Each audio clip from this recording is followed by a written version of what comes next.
Himalayan stocks Gurukul द्वारा अंतिम निर्णय 10 दिसंबर 2025 के लिए सावधानीपूर्वक अस्थिर ट्रेड प्लान। इवेंट से पहले आक्रामक दांव से बचें। अगर लॉन्ग पोजीशन है तो किसी भी गैप अप ओपनिंग का उपयोग आंशिक मुनाफा बुक करने के लिए करें। इस सप्ताह के लिए एक सीमित दायरे में लेकिन झुकाव नीचे की ओर।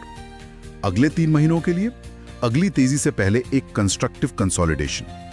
ये एक स्टॉक पिकर्स मार्केट होगा। आग्रह हिमालयन स्टॉक्स गुरुकुल के सौजन्य से हिमालयन स्टॉक्स गुरुकुल को सब्सक्राइब, लाइक और शेयर करें और फाइनेंशियल फ्रीडम लर्निंग्स के माध्यम से कमाई के लिए हिमालयन फ्रैक्शनल इन्वेस्टमेंट मॉडल और हिमालयन बास्केट इन्वेस्टिंग को फॉलो करें। अच्छा, तो ये वो अदृश्य रेखाएं हैं जिन पर सब सहमत हैं। और ऑप्शंस डेटा भी तो कुछ इसी तरह की कहानी बता रहा था, है ना?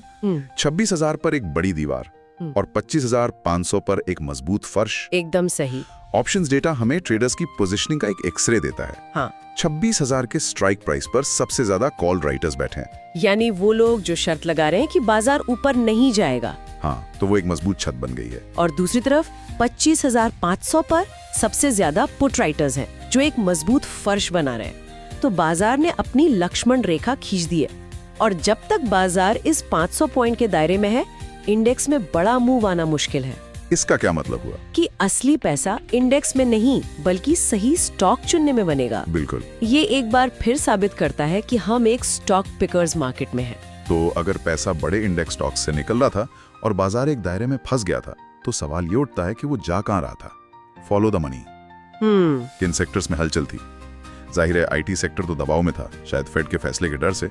हाँ, आईटी सेक्टर सबसे ज्यादा संवेदनशील है क्योंकि उसकी कमाई का बड़ा हिस्सा अमेरिका से आता है। फेड के फैसले से पहले कोई भी वहां जोखिम नहीं लेना चाहता था।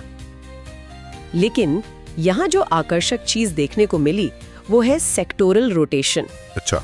जहां एक तरफ आईटी जैसा बड़ा सेक्टर गिर रहा था, वहीं पीएसयू बैंक और रियलिटी सेक्टर शान से हरे निशान में बंद हुए। और बैंक निफ्टी, हाँ, उसने तो काफी अच्छी रिकवरी दिखाई। उसने तो कमाल ही कर दिया। दिन के निचले स्तर से 340 अंकों की जबरदस्त रिकवरी। ये बाजार के बाकी हिस्सों के मुकाबले एक तरह का विद्रोह था। ये साफ दिखाता है कि पैसा बाजार छोड़कर नहीं गया, वो बस अपना पता बदल रहा था। इसी बीच वो अमेरिकी राष्ट्रपति की भारतीय चावल पर टैरिफ लगाने वाली टिप्पणी भी आई थी।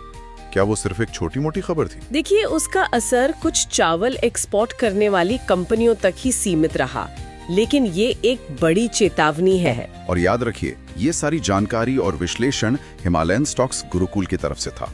उनके चैनल को सब्सक्राइब, लाइक और शेयर करना बिल्कुल ना भूलें। अगली